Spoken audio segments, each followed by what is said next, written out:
शिक्षक शिक्षा के जिज्ञासुओं, नमस्कार। आपका स्वागत है डॉक्टर पवन शुक्ला एजुकेशनलिस्ट नामक यूट्यूब चैनल पर। आजकल सरकार के द्वारा जो शैक्षणिक सुधारों के लिए मिशन प्रेरणा का कार्यक्रम चल रहा है, उससे संबंधित आपको जो है तैयारी अवश्य रखनी चाहिए और उस तैयारी का परीक्षण भी हो रहा है। पिछले वीडियो में आपने मिशन प्रेरणा के लक्ष्यों के संदर्भ में देखा कि क्या क्या लक्ष्य रखे गए हैं इस मिशन प्रेरणा में। अब उसको हम अलग अलग करके उसकी तालिकाओं को देखते हैं। मिशन प्रेरणा जो उत्तर प्रदेश सरकार का कार्यक्रम है, उसकी प्रेरणा तालिका में हम आज इस वीडियो के अंक में कक्षा 1 के गणित की प्रेरणा तालिका को देखते हैं। एक कक्षा में जो है 30 बच्चों की संख्या को माना गया है। देखिए, स्टूडेंट 1 to 30 स्टूडेंट माने जाते हैं कि इससे ज़्यादा नहीं होने चाहिए। तो कक्षा 1 में जो गणित की है दक्षताएं हैं, उसकी क्या क्या अपेक्षा रखता है आपके द्वारा, सरकार की क्या दक्षताएं होनी चाहिए। तो उन दक्षताओं में जो है पहली दक्षता आपके सामने है। देखिए कि पहली चीज़ तो बच्चों में संख्याओं से पूर्व अवधारणाओं की समझ होना चाहिए। उनको जो संख्याओं का ज्ञान कराना है कि 1 2 3 4 5 9 10 जो भी संख्याएं हैं, उनको जानने के पहले दूर की और पास की और लंबा छोटा, पहले का और बाद का अलग अलग वस्तुओं को गुण के आधार पर वर्गीकृत करना है। या गुणा लिखा गया, गुण समझिएगा। तो गुण के आधार पर वर्गीकृत करने की पहली समझ की बात है तालिका में कक्षा 1 के। दूसरी जो तालिका की अपेक्षा की गई है तालिका में कि विद्यार्थियों से बच्चे जो है कक्षा 1 के 1 से 99 तक की संख्याओं को पहचान लेंगे और उसको लिख सकेंगे, उनकी तुलना कर सकें और उन्हें सही क्रम में लगा सकें। ध्यान से देखिएगा, वे 100 तक की गिनती को पहचान सकें और पहचान करके उसको लिख सकते हों, लिखने के साथ ही उनकी तुलना कर सकते हों और उन्हें सही क्रम में लगा सकते हैं। तुलना मतलब कौन बड़ी है कौन छोटी है, सही क्रम में माने बढ़ते क्रम में 1 2 3 4 5 और छोटे घटते क्रम में 5 4 3 2 1। तो इस तरह से उनको सही क्रम में लगा सकें। मतलब अवरोही क्रम में नहीं, आरोही क्रम में ही इनकी यहाँ अपेक्षा की गई कक्षा 1 से बच्चों के, कक्षा 1 के बच्चों से। तीसरी जो प्रेरणा तालिका की जो सूची है कक्षा 1 के लिए, उसमें है कि बच्चे वस्तुओं का उपयोग करके 1 से 99 तक की जो संख्याएं हैं उनको गिन सकें।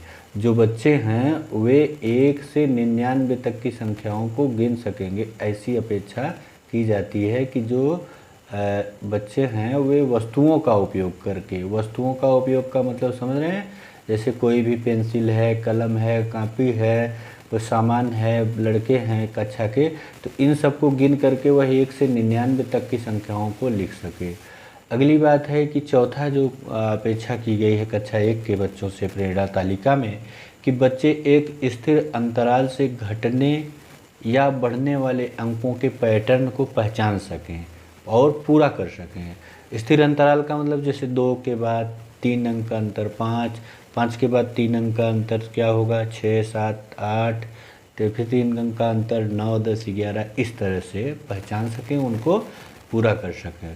और स्थिर अंतराल जैसे आसान नियमों जैसे कि 1 2 4 के अनुसार बदलना चाहिए, 1 या 10 के अंतराल पर छोड़कर गिनती कर पाना। हाँ, तो ये अंतराल का, गैपिंग की भी जानकारी का उनमें क्रम 1 की कक्षाओं में आपसे आशा की गई है कि आप शिक्षक के रूप में इतना तैयार करवाएंगे बच्चों को। पांचवी बात है कि जो संख्याओं के मध्य रिक्त संख्याओं की पूर्ति कर लेना। जैसे 1 के बाद 3 लिखा गया तो कौन सी संख्या है, 2, उसमें 2 लिख सके हो। नहीं, जो रिक्त संख्या का मतलब जैसे 1 है और उसके बाद आपने लिख दिया है, कामा लगा दिया है, फिर 3 लिख दिया, तो यहाँ कौन सी संख्या है, तो यहाँ बालक इससे 2 लिख सके, जान सके इसको, ठीक। और उसके बाद जो छठवां लक्ष्य का तालिका का है, छठवीं प्रेरणा तालिका में आपसे अपेक्षा की जाती है कि आप बच्चों को इस काबिल बनाएंगे कि बच्चे 1 से लेकर 50 तक की संख्याओं में इकाई दहाई की समझ विकसित कर लें। बात समझ रहे हैं, इकाई दहाई 1 का है। और सातवां है कि बच्चे वस्तुओं के उपयोग से 1 से 9 तक की संख्याओं को जोड़ पाएँ। 1 से 9 तक याद रखिएगा, प्रश्न कहीं से भी पूछा जा सकता है। कक्षा 1 के बच्चे गणित में 1 से लेकर के 9 तक की जो संख्याएं हैं उनको जोड़ पाएँ। और उसके बाद जो है आपका यह मिशन प्रेरणा में आगे बढ़ें तो आप देखिए इसमें यह 8वां आपसे अपेक्षा की जाती है कि कक्षा 1 के बच्चे जो है वस्तुओं के उपयोग से 1 से 9 तक की संख्याओं को घटा भी सकें।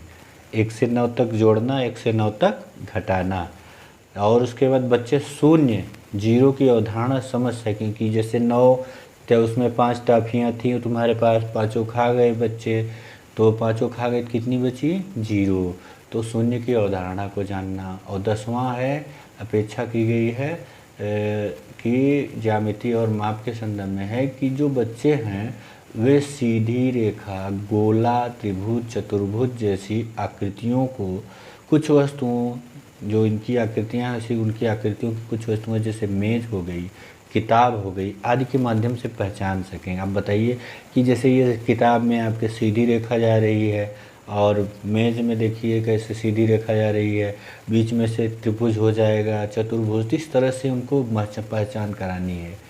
और उसके बाद 11वीं अपेक्षा है तालिका की कि विभिन्न ठोस आकार का अपनी भाषा में वर्णन करना। जैसे गेंद लुढ़कती है, बक्सा सरकता है, साइकिल चलती है, तो इस तरह से उनका आकार है और उनके क्रियाओं को जोड़ने की बात है। 12वां जो तालिका सूची में दिया गया है वह है विभिन्न आकारों का प्रयोग करते हुए नए आकार की रचना करना।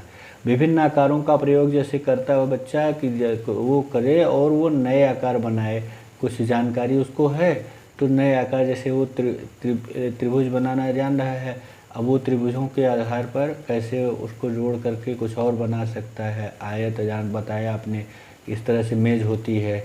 या खेत अपना है तो आपके खेत में कितने भाग हैं, कैसे कैसे है, तो वो एक अंदाज़ा लगा के बनाएगा और उसको विभिन्न आकारों का प्रयोग करके नई आकृतियाँ बना ले जाएगा। इसको आपको सिखाना है। 13वीं तालिका में जो तालिका है मिशन प्रेरणा तालिका, उसमें 13वां स्टेप है कि मापन के गैर मानक माध्यमों का प्रयोग करना। जैसे गैर मानक का मतलब जैसे मीटर, सेंटीमीटर, ये मानक माध्यम है। तो गैर मानक माध्यमों का मतलब जैसे कदम हो गया, बित्ता हो गया, अंगुल हो गया, कि तुम कितने बड़े हो, कितने कदम चल सकते हो, कितना कदम आगे थे, इस तरह से।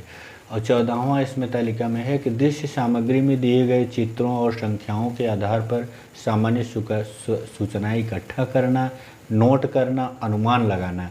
कि जैसे जो भी चीज़ें दृश्य सामग्री मतलब जैसे चित्र है, चार्ट है, मॉडल है, तो उसमें जो आप जैसे किताबों में चित्र छपा होता है, तो किताबों में चित्र है तो उसमें आप दिखाएंगे कि चित्रों की संख्या कितनी है और इनमें क्या क्या हो रहा है, कैसे हो रहा है। तो सामान्य सूचना इकट्ठा करना, उनका अनुमान लगाना। तो ये आपका मिशन प्रेरणा में कक्षा 1 के संदर्भ में चल रहा है। और उसके बाद कक्षा 2 के संदर्भ में हम अगले वीडियो में बात करेंगे। आप चैनल लाइक शेयर सब्सक्राइब अवश्य कर लीजिएगा। धन्यवाद, नमस्कार।